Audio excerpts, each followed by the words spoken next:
Last night I did a part one that I didn't realize was a part one, but I think I was kind of a little bit irritated because I had just discovered that I had a bunch of technical problems, gear that needed to be fixed and whatnot. Why does this say private? That is not correct. And I thought the shenanigans were over. Let me fix this. Public. There we go. Okay, now people can actually join us. My God, man. All right, so yeah, last night we started this topic, which I didn't mention last night, was originally I do this every year. I don't know if I mentioned this or not. I don't think I did, but every year on 11/11, because it's a important, significant, kind of monumental subject, or it's not an event. Yeah, I guess it's a constituent of my experience. I always do a 11/11/11 stream, and it was storming really badly on 11/11, so I had to keep putting it off, and now we're here. First part is done. And tonight we're going to talk more about how the universal mind seems to have a sort of map or a way of informing people to ask the right questions in the right way, right? That whole thing of he who has eyes to hear and or ears to hear and eyes to see, ask and ye shall receive. A lot of people like to take that ask and ye shall receive thing as a like a promise of material gains and whatnot. And sorry, I'm distracted because I made this public, but it still says it has 0 viewers. So I refresh and make sure. Okay, well, I guess it is what it is. Yeah, but I think it's more talking about the questions about, potentially our past lives, our destiny. For me, my whole life has always been really obviously about fulfilling the true will, right? No question about what that true will is, and a very acute sense of or awareness of the fact that the fundamental problem in the world is that we have been disconnected from that. In fact, I posted a meme created by ChatGPT, I don't know if it was yesterday or today, where it was asked how to stop enlightenment from spreading in society. And one of the things it says is that you would minimize that sense of personal purpose in people. And so, it's been quite a source of confusion for me to look out in the world and see all of these people who kind of are content or appear to be content to let themselves be led and to allow others to make the determination as to like where they will fit in the world. And of course, that has produced a tremendous amount of dissonance. That's literally what dissonance is, trying to put square peg in a round hole. And so when you begin this process of awakening, when you increase the communication between the subconscious and the conscious mind, one of the primary things that's going to happen is that you are going to come into homeostasis with your own being, right? You're going to find the place where you fit, and you will also find that you function better there, And in order to really understand ourselves, if it's true that we're infinite beings, we are eternal souls, and very complex creatures, we actually need to know more about ourselves potentially than just this life, right? And that seems to be one of the functions of synchronicity, to help us to decode all of these things and to give us answers to some of the big questions, or at least provide some anecdotal or circumstantial evidence. Because absolute responses in regards to whether there's a God or not, these kind of things, are probably not really within the realm of possibility. And I think that one of the reasons synchronicity it presents in the way that it does is that let's assume there is a God, that God is restricted and bound by the laws of its creation. If it were to subvert even for a second any one of those laws, the whole creation would cease to exist. So it can't be done. So synchronicity is kind of the only way, this kind of like leaving breadcrumbs in the wiring under the board, the structural elements of our universe and experience. That's really the only way for the universe to communicate with us beyond voices in our heads. And voices in our heads, this is not entirely, it doesn't mean that you're insane. And in my experience, sometimes these voices can be, astoundingly accurate. In fact, one of the elements of what I call the Phoenix process is this voice in the head. And I have discovered over the years that some of my heroes, Jerry Garcia, Robert Anton Wilson, I knew about Robert Anton Wilson, but I didn't actually read about Garcia, having had the same experience with the voice. But not only was it teaching him the same stuff, he described it with the same adjectives that I did, and he gave the process the same name at the end of the day. So the point I'm getting at is that's a very common element of this. But if you're going to be sane and you're going to be smart, then you cannot just trust voices in your head. Synchronicities represent something. Cheers, Athena. Represent something a level beyond that, so that we can have something more like certainty than faith. And that has definitely been a tremendous service to me. Another thing I want to mention just while I'm thinking about it is that if it's true that humanity is awakening, right? One of the few guarantees that we have in this world, these hermetic principles or universal truths or however you want to talk about them, it probably suits us best to just not classify them at all and just call it wisdom. But it's infallible wisdom. And one of those things is that as above, so below, as within, so without. Keter is in Malkut, Malkut is in Keter, but after another fashion. All of these ideas really are descriptive of this. But microcosm, macrocosm, if it is an experience of the individual that awakens their consciousness so that they are less of an automaton. By the way, I figured out why people are sheep last night, and I'll explain that in a minute. It's really obvious. My mind is blown that I didn't think of this earlier. And I'm sure somewhere in the psychological literature, I'm sure this is described all over the place, and I've just somehow missed it. Anyways, though, let's finish with this first point, that if it's true that people that are awakening experience synchronicities as a symptom of this process, the collective will start to experience collective synchronicities. And there have been a few. I made this prediction a couple of years ago, actually. And there have been a few since then. I can't remember them all. And none of them are super recent that I'm aware of. I'm sure, I don't know everything. So there's probably, if you guys know of any, please put them in the chat in the comments. But the, symmetry, right, of alien intelligence emerging on this planet simultaneously with artificial intelligence is exactly what I was talking about. These kind of symmetries are guaranteed to emerge in that way, And this actually is a key to almost prophetical insight. I mean, it's not almost prophetical, it is prophetical, really. But it's like, it's not woo. You understand how you're doing it. If you see one half of some whole emerge, you will get to the point where you can predict the antinomy, how it will take shape. You will know it's already present because you've seen its, positive, the negative corollary. AI, alien intelligence, artificial intelligence.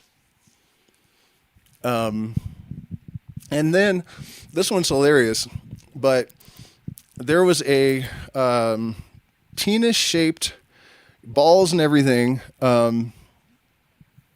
iceberg, floating up the coast of Canada. Chapel Perilous, yeah, he knows about Chapel Perilous. Well, with a name like Synchronicity, I would assume that you would know what Chapel Perilous is. Man, where no one is showing up in the vertical chat. I started the stream over just to accommodate these motherfuckers, and they're not coming. What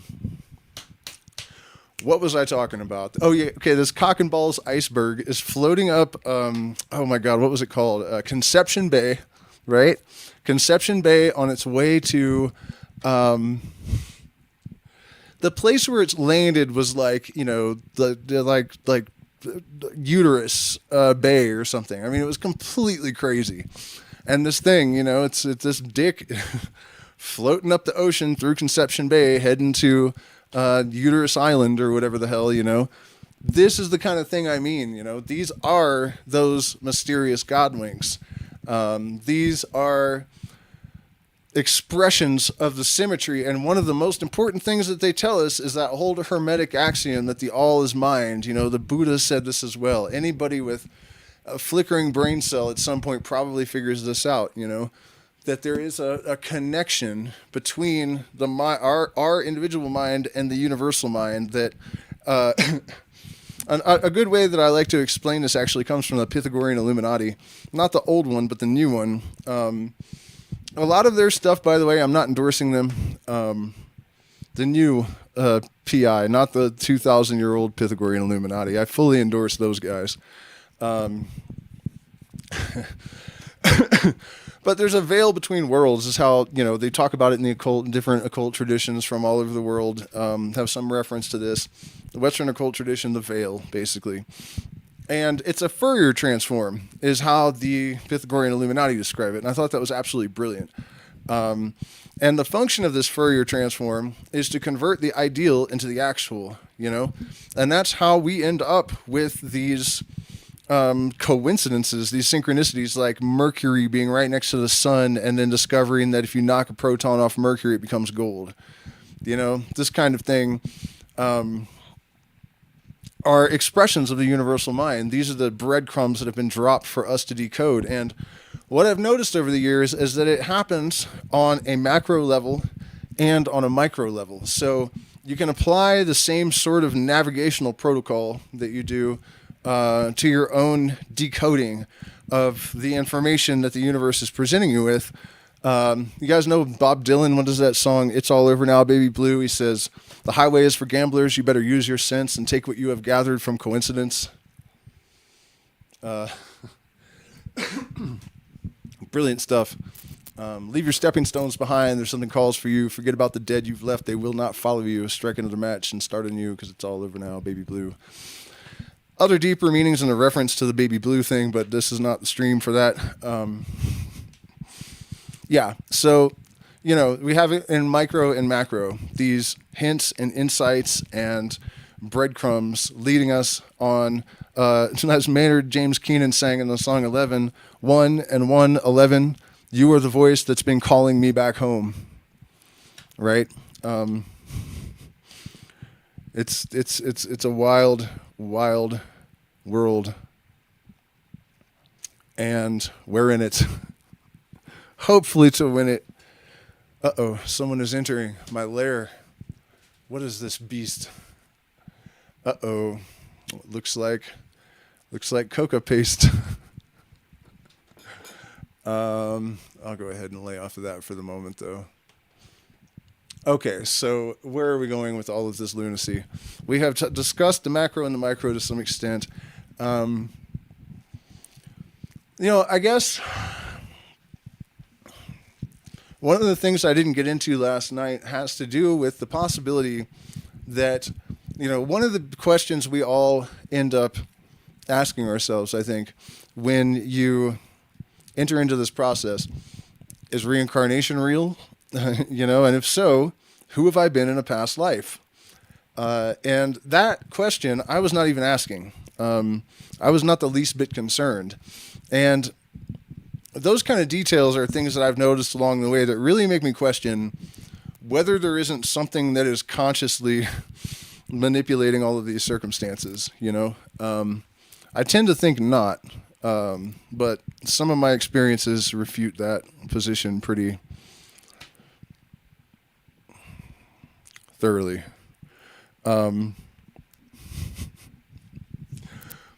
But here's the thing, all right? So I don't want to go too far down this rabbit hole because I've made entire, like, multi-hour videos. I have more than one live stream because one is in the vertical feed and one is in the horizontal feed. And that is so people can watch on their phones or people that have larger screens and prefer. It's just a matter of accommodating people. Chill out, bruh. Yeah, so, I wasn't even asking this question. And another thing that kind of is interesting about this, generally when people come to these conclusions about their past life, it's someone they like, and that's one reason to be suspicious about it. Because it's a wish demon. Like you were hoping you were fucking Cleopatra or whatever, but you were probably some jerk off like everybody else, fucking janitor or something.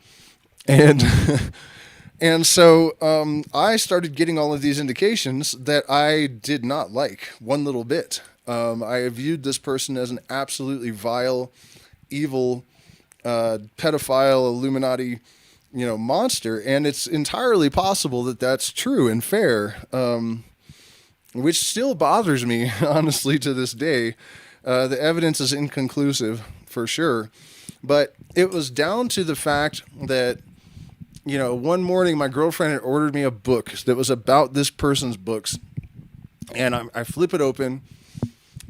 And the author is from Spotsylvania County. And he describes running around in Spotsylvania County, Virginia, trying to talk these redneck kids into reading Tim Leary books. That's what I was doing in high school. I was in Spotsylvania, Virginia, running around trying to convince these rednecks to read Tim Leary. And, I was like, man, that is weird.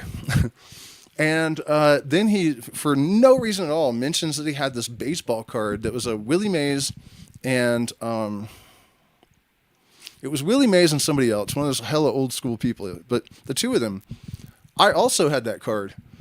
And it just didn't make any sense. Like, why did he mention this, And so I'm already kind of like, man, this is kind of strange. And I keep going, and I read a description of this person who these synchronicities had been bombarding me about for weeks at this point.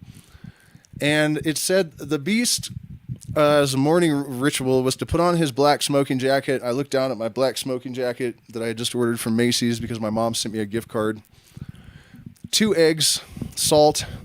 Look on my plate. I got my 2 eggs, salt, coffee, enough sugar to stand a spoon. Look over and black coffee, tons of sugar, spoon almost standing up. Perique tobacco and no other. I've got my Perique tobacco sitting by my breakfast plate.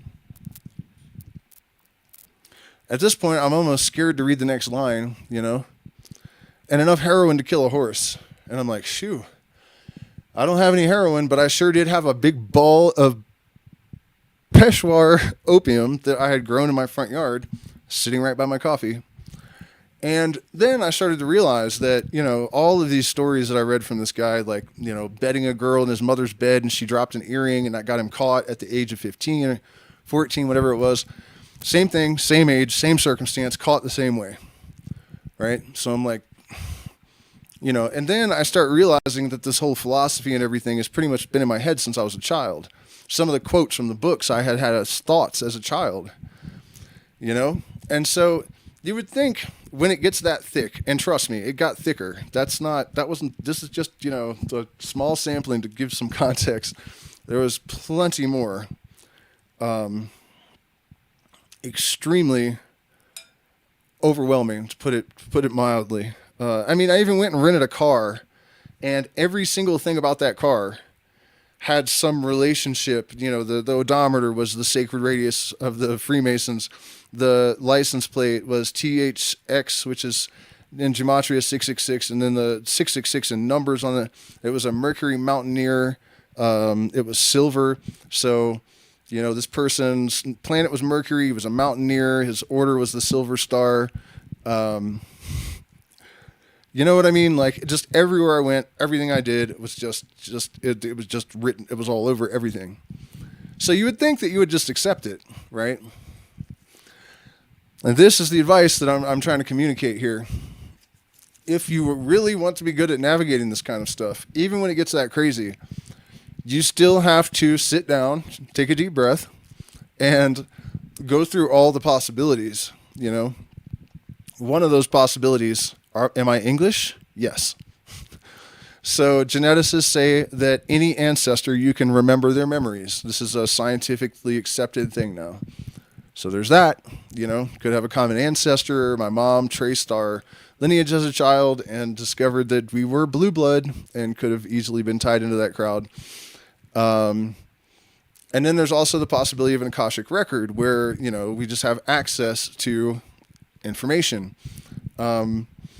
Just those two possibilities alone negate the potential for certainty, right? And that, there's no way I could stress to you guys how important it is to remember this process, especially if you're tempted to believe something.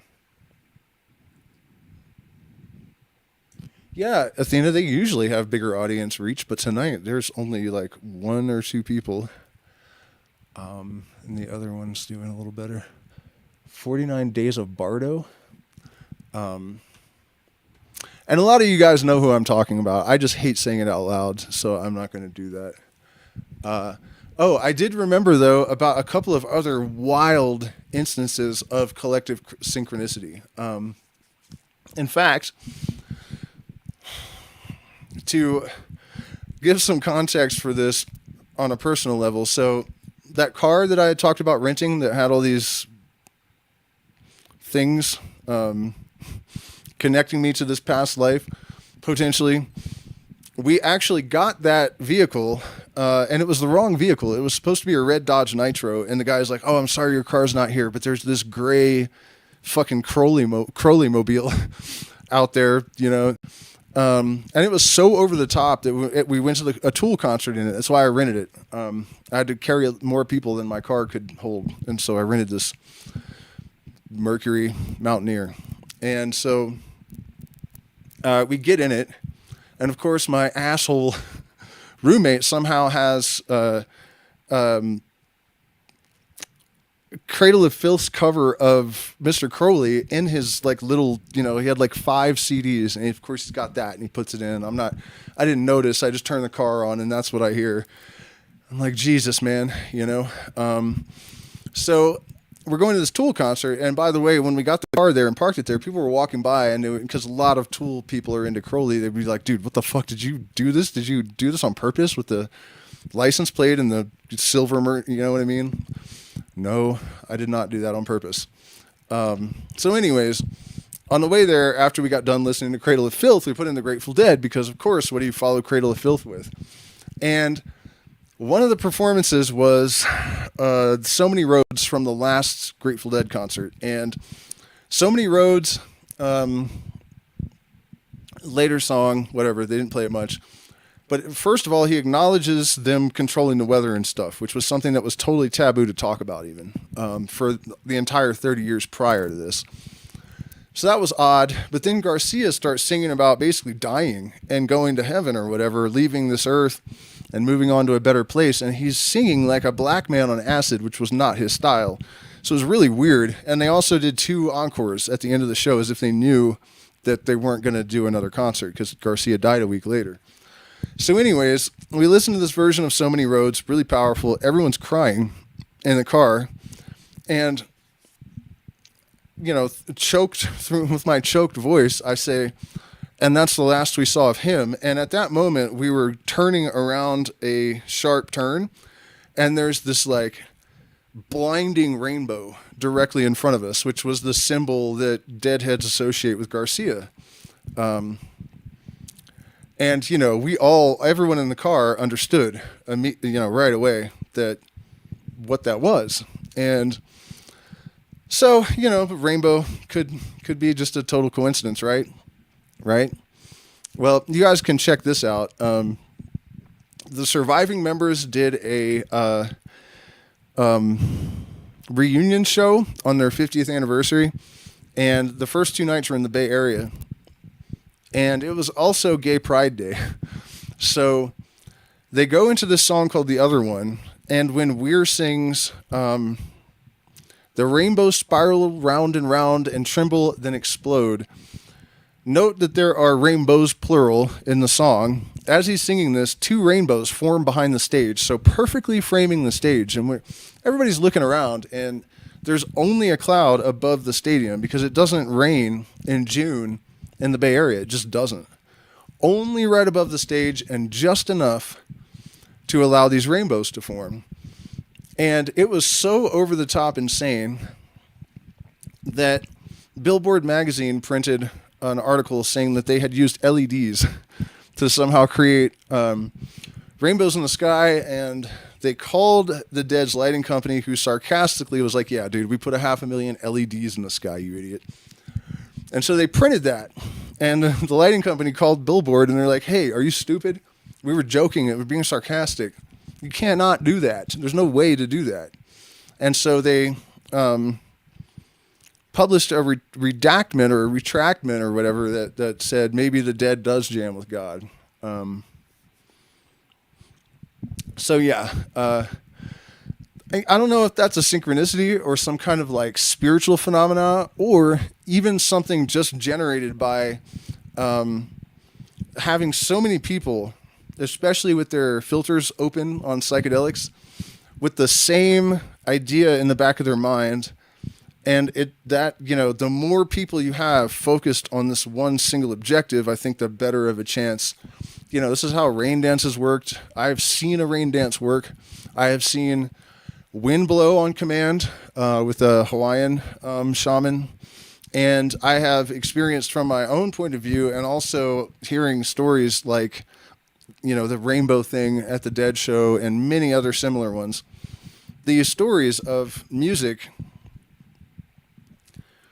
seeming to have control of the weather, and it's funny because at that show where those double rainbows appeared, the drummer had just published his autobiography, and he said in the book, sometimes it might seem like we're controlling the weather, but it's just a coincidence. And so when those double rainbows formed, they didn't know, but when they went backstage for the set break, somebody told them, and he came out in tears, the drummer that had said it's just a coincidence. And he sat down on the stage and he's like, I know you guys all saw that and you know what it means. And he was crying, and I thought the fact that they sent Billy out because he had just published a book where he said it was just a coincidence. They sent him out to go and say, maybe that was not correct, I ended up on the cover of Wall Street Magazine that weekend as well, which was completely weird. Something I never would have expected. I was just walking around and happened to be the guy standing in front of the camera when they took the picture.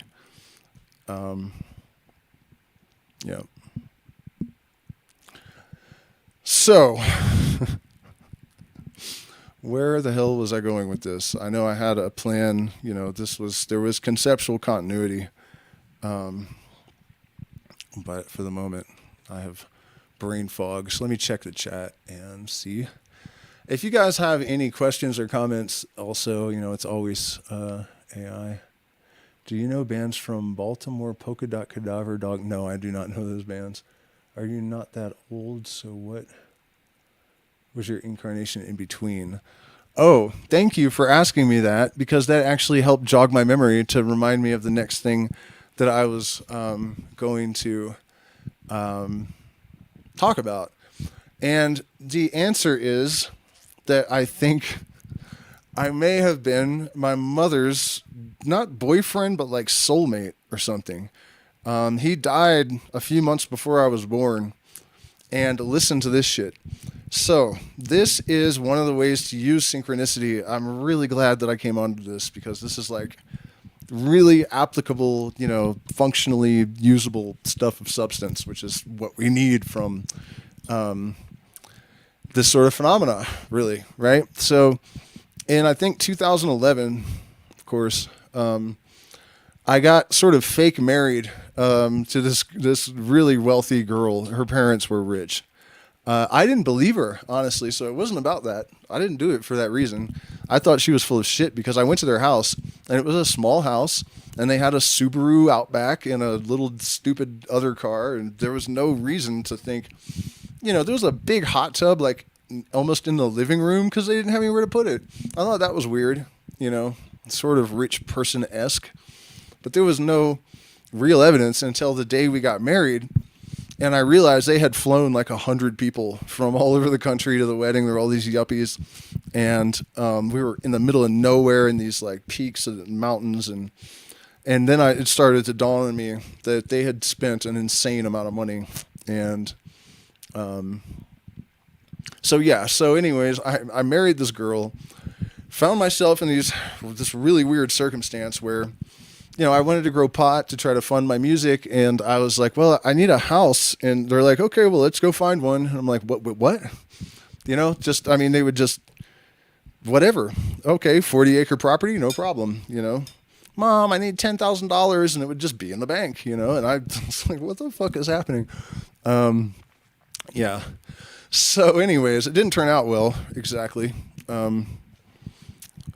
But not only did the relationship with this girl start under incredibly, I don't know if synchronistic is the right, like I pretty much mail ordered her from God. Like I was laying in bed one night and I had noticed that I had commanded my environment to provide me with all sorts of things. And that had happened, and I thought, well, I wonder if I could get, a blonde, this build, rich family willing to throw money at the music or whatever. And, I went through this big list. And we were engaged, and I didn't realize it though, until we were engaged and whatnot, that holy crap, this is exactly what I had asked the universe, like exactly. But when you do that, it almost always bites you in the ass. And I'm kind of going off the deep end a bit here, thinking about this stuff. But here's the point. Before I got involved with her, the guy before, she also was engaged to.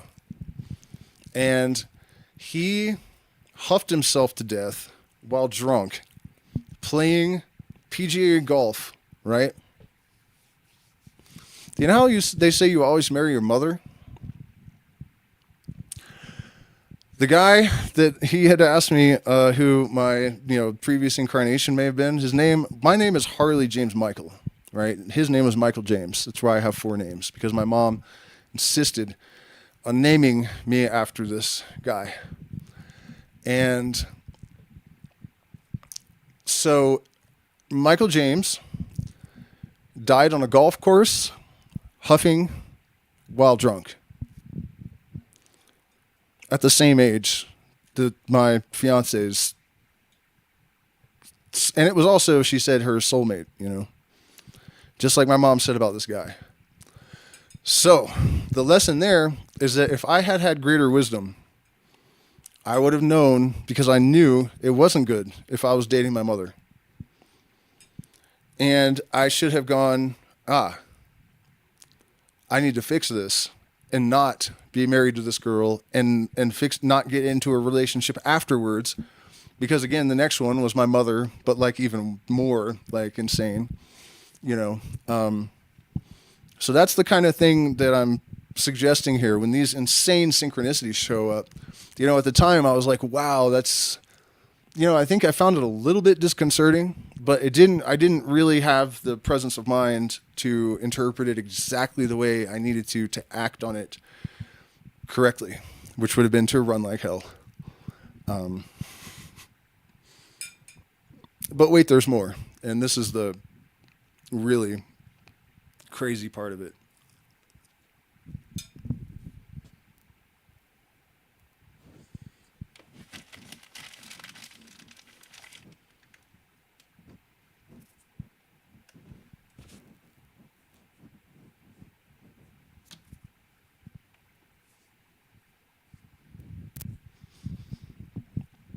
Sorry, just trying to get that packed away where it's not too obnoxious.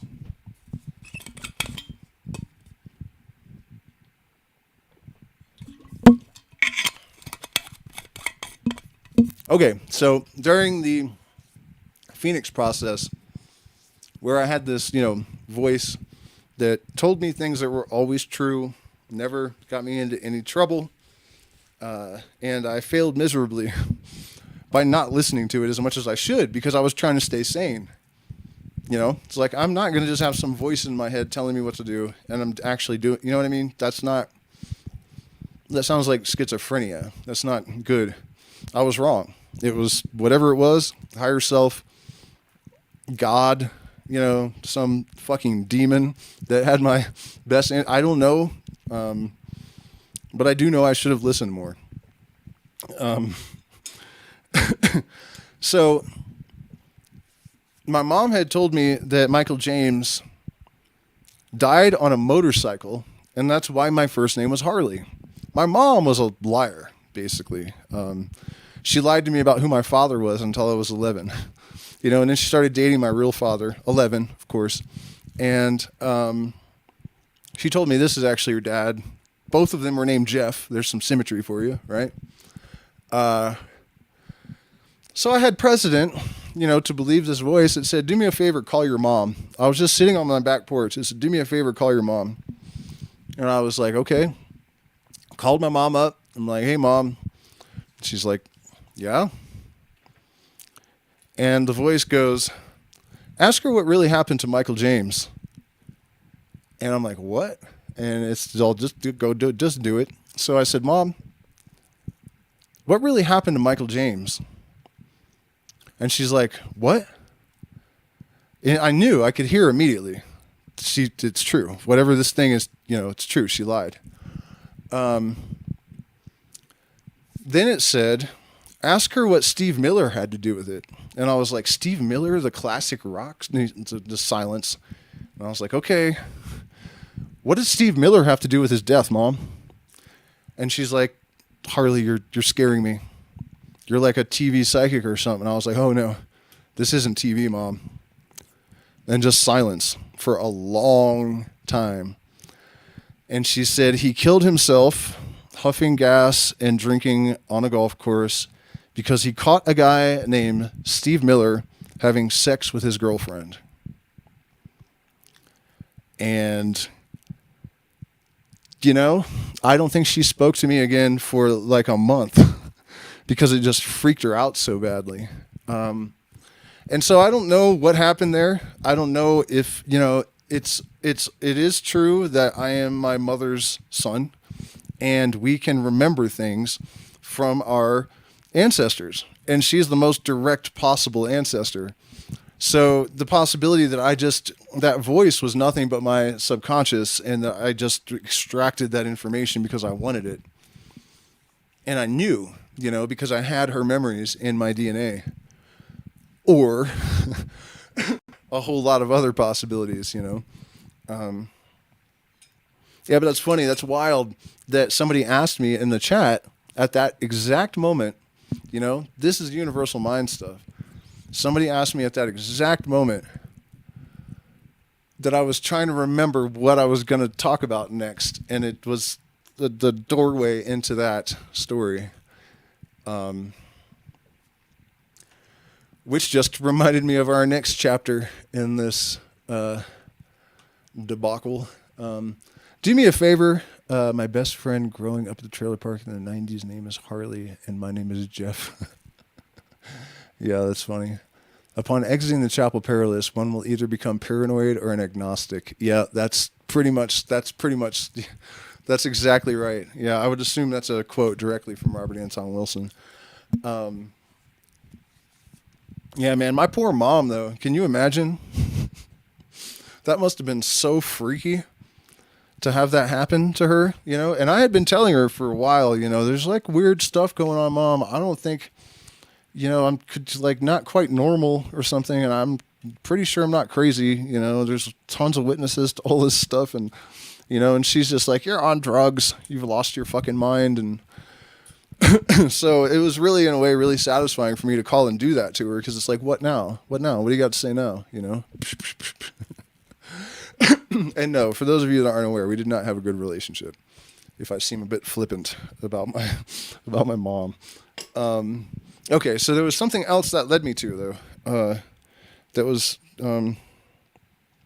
fucking good and important. It was not Chapel Perilous. Damn. I did totally lose it again, you guys. I'm sorry. Let me see what's in the chat. Maybe something will remind me. I was going to say, if you have not already, please hit the like button, share, subscribe, consider becoming a patron. There are chances for you to make, or gateways, portals to make contributions one time through the addresses in the chat and in the description of all the videos. We still have retreat events coming up, so you can email me if you're interested in those. And thank you for being here, even if you don't do any of those things. Although you'd be a lot cooler if you did. Right. I know I had at least one more chunk of this to share. And if not, no, it's only been 40 minutes. Man, I just have too much on my mind. It's a true story. Oh, recent things that happened. Last night, I gave kind of an overview of this recent set, I guess, of synchronicities that, when there's conceptual continuity, when they are separate in time and space, but they're consistently themed in a certain way, these are the ones to pay attention to and follow, because one improbable synchronicity or coincidence, the improbability factor is a high number. But if there's a second one of the same subject, the improbability factor becomes a bigger number. And so with each instance, there's an increase in improbability. And that expansion is also contraction that limits the possibility that it's not something meaningful, So you'll notice as you go along through these processes that if you are doing what you're supposed to in accordance with your real true will and not your presumed or assumed true will, because this is something people wreck a lot, everybody wants to be something. And so a big mistake people make is to think that their true will is whatever it is they want to be, a rock star, a model, or you know what I mean? And that might be, but, so assuming that your true will is accurate and you start really aligning every action, every deed, every breath with the fulfillment of that obligation. It's a magical oath. It is. It's an obligation. I'm not saying that the universe necessarily is going to roll out a red carpet for you and you're just going to be handed money and everything you need. Sometimes for me it was like that, but I did a terrible job of accepting it all. So, I'm not saying that doesn't happen, but I am saying that it's not necessarily going to be like that, but you can't always get what you want. But if you try sometimes, you just might get what you need. And that's the thing. Aligning with this true purpose, you will not do that unless you have started to build the bridge between the conscious and subconscious and have started to coagulate your true identity as a fully realized electromagnetic field with form and substance and definition and coherence, lots of coherence. Once you have done this, your magnetism will at the very least draw you what you need. Terence McKenna talked about this. He said that, when you realize that this is what you must do, this whole pursuit of the fundamental purpose of the soul, basically, a lot of people hesitate because they're afraid that they would jump off of a cliff and they would be dashed on the rocks below, but then there's just a bunch of feathers that you land in. And anybody that knows my history over the last 6 years, it hasn't been all a bed of roses. But I did literally, misfortune in Northern California in the form of partners basically spending all my money while I was out of the country. and then just kind of flinging myself into South America with no plan. And then I hit the ground, rolled a couple times, and stood up. And that's kind of been how it's gone. But that whole analogy of landing in a feather bed, more or less fair, considering how ridiculous the leap was. And if I had stayed on my path, the leap would never have been necessary. But that's a tale for another time. I'll give you an example of what I mean, though, from recent history, right? So a lot of you guys know I'm having all these painful problems. 2 of them are painful, actually, and 2 of them are just potentially deadly. Not likely, but if I put it off too long, it could turn ugly, it sounds like. So, I don't want to, I can't get prescribed opiates in this country anyways. I don't really want to take opiates long term, which would be the normal route. So kratom is the best alternative. And due to the fact that we're about to move and I have 4 surgeries that I need to do more or less right away, money isn't exactly free flowing at the moment. And I realized I was getting low on kratom. And I thought, what am I going to do about this? Just like I just noticed, just 10 minutes before my friend, who I haven't heard from in like a year, sends me a message and offers to send kratom down here for free because she owns a kratom company. Literally within minutes of me realizing I was getting low on kratom, someone I never hear from sends me that message out of the fucking blue. And that is, it sounds, I hate to say it out loud because I don't want to jinx it, and I think also it could come off the wrong way. But it shouldn't, because I am offering this to you to hopefully give you more courage, in case you are having trouble believing in yourself, accepting the signs, symbols, hints, clues. The writing is indeed on the wall. The rest is up to you. Add the right spice at the right time to rise above all the dirt and grime. And as I've been saying for years since this chaostrophe really got into full swing, we all are facing existential threats, confusion. Things have kind of gone off the rails in just about every way that we can imagine. But the crypto market is like stronger it's ever been before. If you're on X, there are airdrops constantly. If you want to just spend hours, most of them are going to be scams. But I know people that have caught an airdrop that blew up and then they get money for nothing really. Chill Guy, people put $100 in. That's now $450,000. A lot of them, I guess, X is the place to look. The point that I'm getting at is that if you're resourceful and intelligent and you're paying attention, there is more opportunity than there was before the pandemic. Now there is, but you cannot allow the dissonance and interference patterns to clog up your. You must be a hollow tube to bring down fire from heaven, young Padawan grasshopper. You know what I mean? If you have this interference pattern of fear and doubt and, fear and doubt, then, stay on the porch. But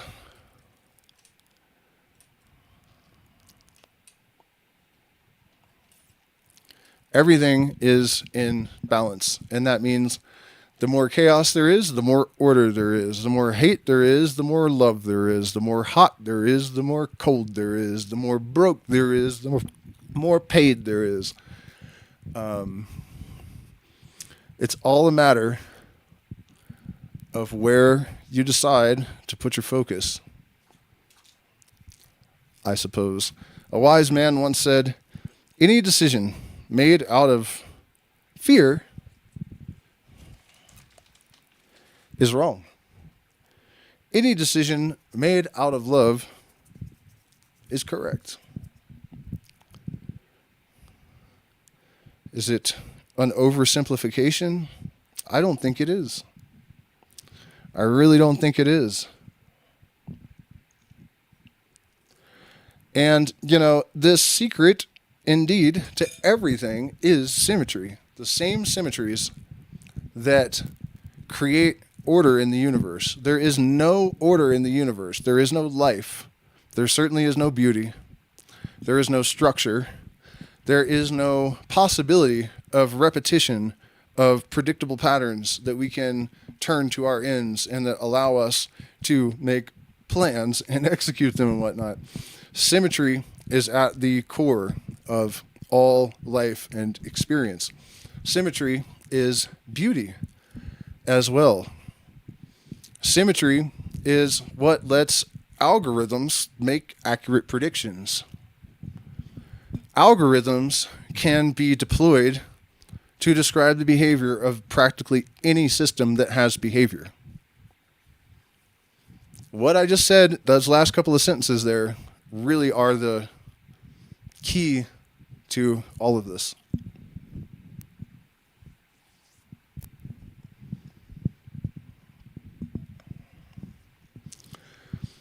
Fibonacci in history, Fibonacci in a seashell, Fibonacci in my hand, Fibonacci in the trees, the galaxies.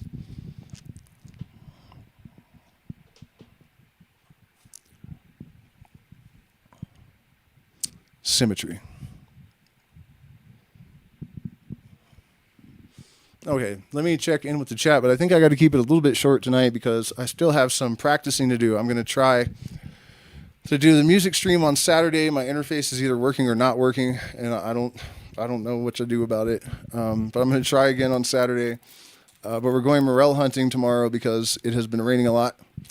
So I won't have a lot of time to prepare tomorrow, so I have to do it tonight. Which means I can't sit here and talk all night because I have my true will to fulfill. God damn, we lost everybody? What? 11 views, 11 viewers, 11 likes.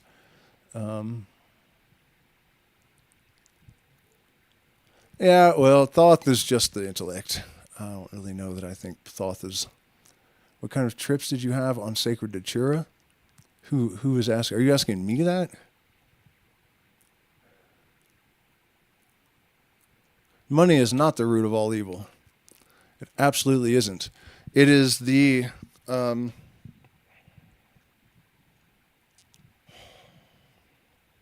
self-preservation instinct that really is and the fact that, the overlords in our society have promulgated this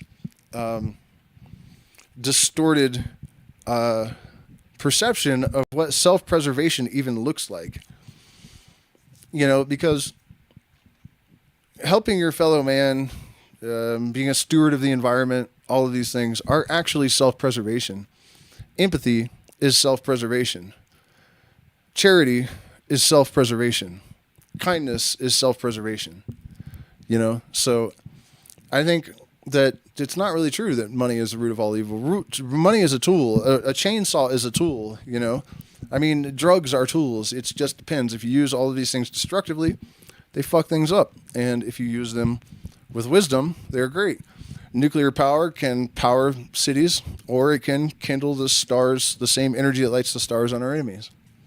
So,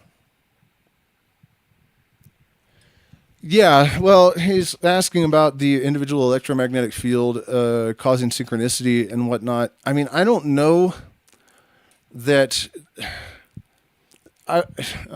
is it the impulse traveling through the electromagnetic field or the field itself? Or, I don't know exactly how these things work, and no one does, I don't think. But I think we're getting closer to having real answers. If you follow Stuart Hameroff and Penrose have worked together to develop an ORC theory of consciousness. And there's a lot of developments being made that connect consciousness to entanglement, which is a really wild thing because it suggests that the same mechanism that is responsible for the interconnectedness of all things literally generates awareness. And that is one of those instances of science retroactively confirming something that mystics have been saying forever. That's a big one, you know?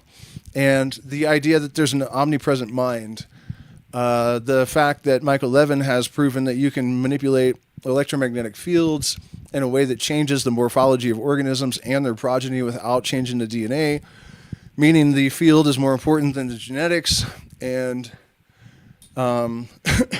also that memories are stored in the field rather than in cells. You know, and then we have other studies that are showing that cells have memory despite the fact that they don't have neurons, which means they're using these fields too. And what else is there? You know, we have single-cell slime molds that are out engineering subway systems, or out, you know, doing a better job than humans with computers. So all of that, I'm saying, is getting us closer to the point where we might actually be able to answer the question one day, like, to what extent exactly is the human mind capable of manifestation? I think I kind of know the answer to that, and it's not what most manifestation coaches would tell you, because they're trying to make a marketable product, and so they're trying to convince you that all you have to do is be clear and think about something and your bank account will fill up or whatever, and that's nonsense. There's no magician that is that powerful. You know, you have to set up real world circumstances and conduits for the energy to flow and do stuff. And it's not that magic isn't real, but anyways, not trying to go off on that tangent at the moment. But what I am saying, recent developments in the world of science suggest that we may actually understand the limitations and the potentials of things like manifestation and synchronicity, and how they physically work. Dr. Joe Dispenza. He is a great example of what I was just... It's so funny we have 11 concurrent viewers and 11 likes. I mean, I would prefer to have more of us, but that's the number. You guys see that. 11 on the thumbnail, 11 on the screen. Joe Dispenza. He's a great example of what I was just talking about. You know, some of the stuff that he says, I think, is legit, but he is exaggerating and kind of sugarcoating and making a more marketable concept. If everything he said was true, there would be New Agers like floating around everywhere. They would all have, you know, quartz crystal Lamborghinis or whatever, and, you know, and pet unicorns and shit. Like, you know what I mean? Like, you can tell that they're not realistic, a lot of the things that people like him describe. It's not entirely wrong, but it has been engineered to be marketable. So, personally, I think that's kind of fucked up, because what you're doing to people is kind of shifting their... You're selling them, helping them to become more effective. But what you're really doing is subverting their efficacy, you know, by misplacing and misdirecting their energy to an extent. So it's not the way to go. But I will also say he's not as bad as a lot of them. You know, he's much more down to earth and reasonable about it. Still, at the same time, in order to make a marketable product, there are two things these New Age people like that do. The one is that they oversell their confidence. They act like they're sure about things that they can only be speculative about. That is one of the, you know, the reasons why I can't be that marketable, because I refuse to do that. You know, I'm not going to act like it's possible to know things I can't know, so that I can increase my marketability with the creating the perception of, you know, confidence that you can't have, you know, in reality, or at least I don't think you can. You know, that's a huge part of it. And then also kind of exaggerating how easy and effective this stuff is, when in reality, you know, if it's true so that you can influence your environment with that level of consciousness, you know, I think I'm relatively advanced and I still spit and stutter, you know. So I think, for someone to be completely green and not have devoted their entire life to this and think they're just going to like read some books about manifestation and do this kind of stuff, that's just not fair. That's not how the world works. If you're going to get like really good at this sort of thing, it's like being a professional athlete or something. You know what I mean? It's going to be all consuming. And you're going to have to study mathematics, geometry, philosophy, take psychedelics, constant contemplation, mindful, you know what I mean? All this shit for decades. Or I'm just terrible at it and really dumb because I have done all those things for decades and it still happens in fits and starts for me, So that's a possibility, I suppose. But you know what I mean? It's just they're overselling. It's not totally illegit, but definitely not totally legit either. Nikola Tesla believes that numbers 3, 6, and 9 held a special significance in the universe. He's often quoted as saying, "If you only knew the magnificence of the 3, the 6, and the 9." Yeah, I mean, I don't know exactly what he meant by that, but there definitely are qualities and characteristics and functions of numbers that are legitimate, And the series I'm doing on Hermeticism, I'm not going to go too deeply into this because I'm going to go really deeply into it. I don't want to be too redundant. But for example, the number 3, thrice greatest Hermes, third eye, the Trinity, 3 notes make a chord in Western music theory. There are 3 original elements according to most indigenous cultures. Earth is derivative of the other 3. There are 3 fundamental forces of physics now because gravity was the 4th, but now it's a derivative of the other 3. 6 is a solar number, and there are a tremendous number of reasons for that. The number 9 is associated with the moon, and the diameter and the distance from Earth and a whole bunch of other features of the moon all add up to 9. The number of magical expansion, 11, the sun has these cycles of 11 years where it reaches this peak intensity and then drops down again. So, I mean, I'm not really exactly sure about 3, 6, and 9, but, I'm sure he was onto something. He was a smart dude. The thing is, though, you can't make the mistake of thinking that because people are smart that they actually know what they're talking about. I have met absolutely brilliant people that did know some things, but they were complete lunatic idiots in other subjects. I'm kind of like that. Another great example is that Langan guy. I think his name is Mark Langan. He's like 220 IQ. He's a moron. He's an absolute moron. He was on the theory of everything. And at first I was watching it and I was thinking, this is interesting because he's kind of taking that same point of view that the hermetic sciences do, that, that spirituality and science can kind of blesh and that's good. But then he just started going off the deep end and ego everywhere. And I realized this guy has an amazing memory, but he has no critical thinking ability at all whatsoever. None. And no self-awareness. So, and the only reason I'm not just trying to troll this guy, I'm just saying that, we have to be aware that just because Tesla figured out a bunch of really smart things, 3, 6, and 9 may be just numbers. You know what I mean? Like, you don't want to attribute things to people, as truth just because they're intelligent in some ways. They may be completely fucking stupid in other ways.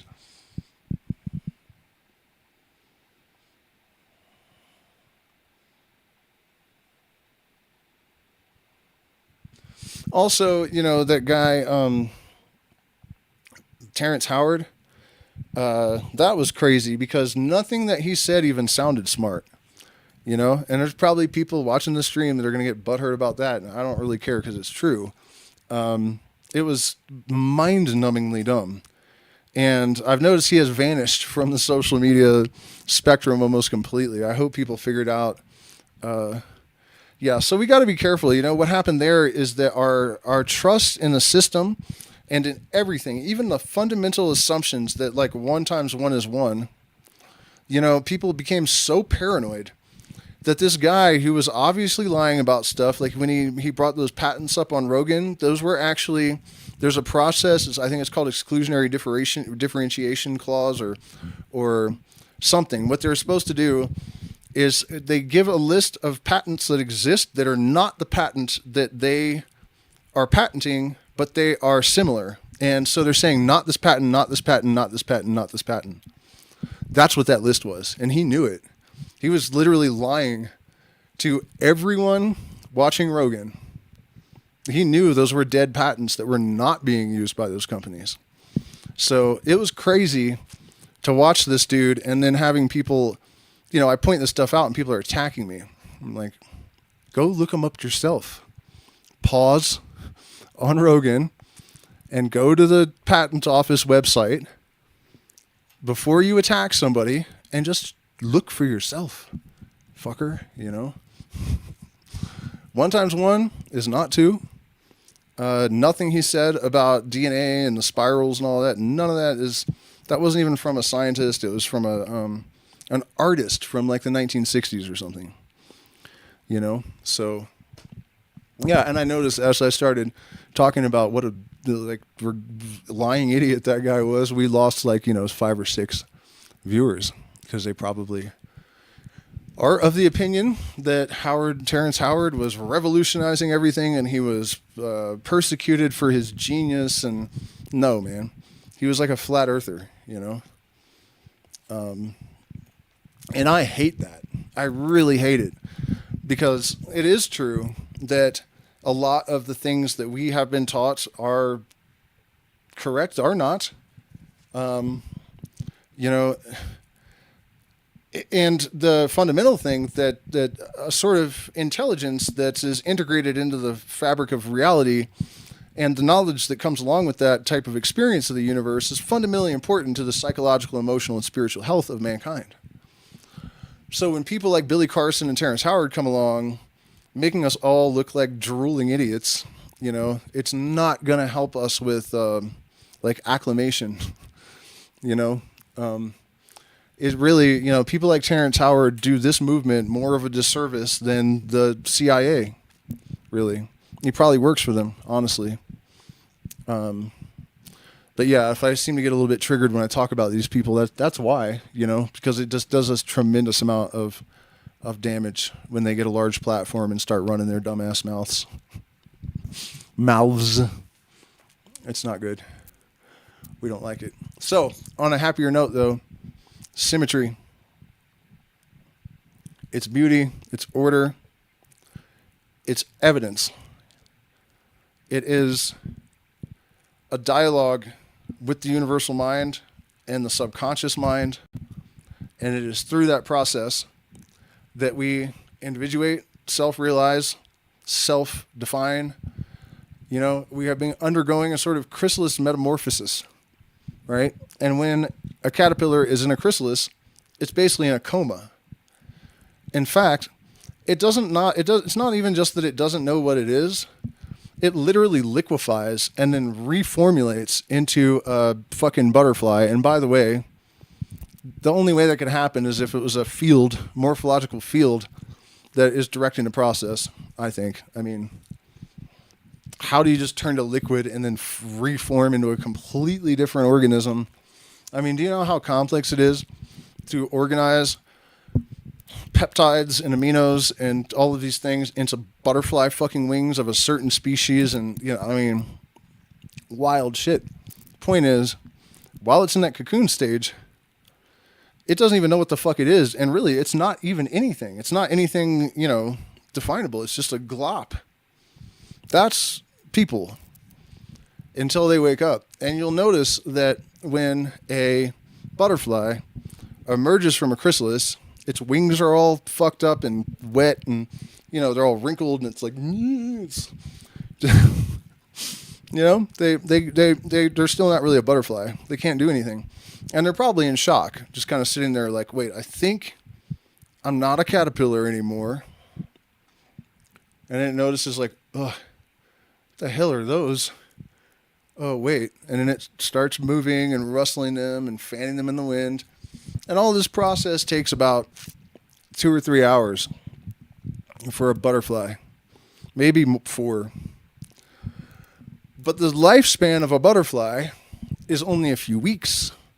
And so if you scale that up to a human, this process of coming out of the cocoon, shaking off your wings, find your shoes, try on your hat, or what is that song? See that girl barefooting along. So find your shoes, put on your hat, try out your wings, and find out where it's at. Yeah. It's like an old 65 Grateful Dead song. There's another line that fits this so well. Showing you the way like a highway sign, leaving no doubt of the way on in or the way back out.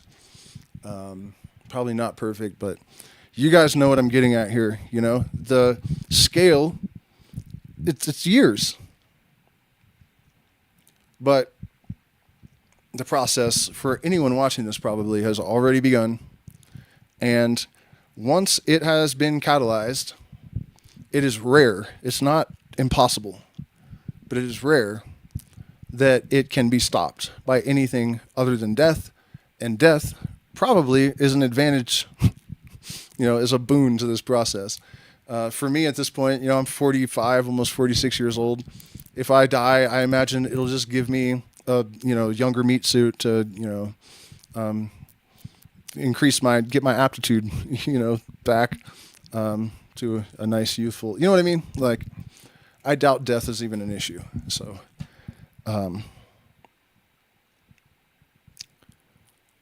find your shoes, put on your hat, try on your wings, and find out where it's at. Everybody's dancing in a ring around the sun. Nobody started, we ain't even begun.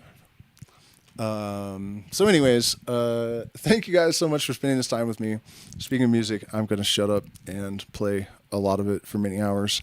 And hopefully see you guys on Saturday, assuming that my interface is cooperating. Hit the like button, share, subscribe, consider becoming a patron. You get access to years worth of premium material and FaceTime with me if you like to have a conversation and have consultations, and guitar lessons and all sorts of wonderful things. Anything that I can be of service, I will happily provide for you. So good night.